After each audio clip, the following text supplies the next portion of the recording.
আজকে আপনাদের দেখাবো পিছন গলা কিভাবে কাটতে হয়। প্রথমেই পুট গলা নিয়ে নিব।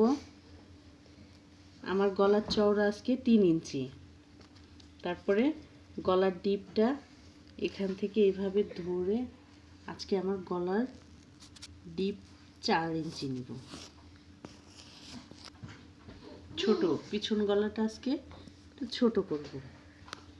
তারপরে আস্তে আস্তে এখান থেকে আমি রাউন্ড শেপ করে দিব।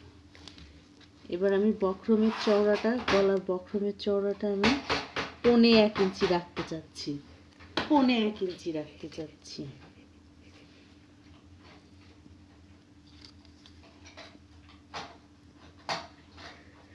পৌনে 1 করে করে আমি এটা ঘুরাই ঘুরাই দাগ দিব।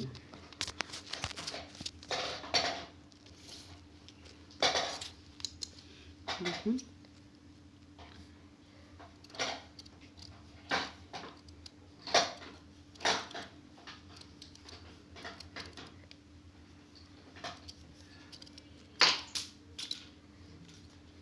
তারপরে চওড়াটা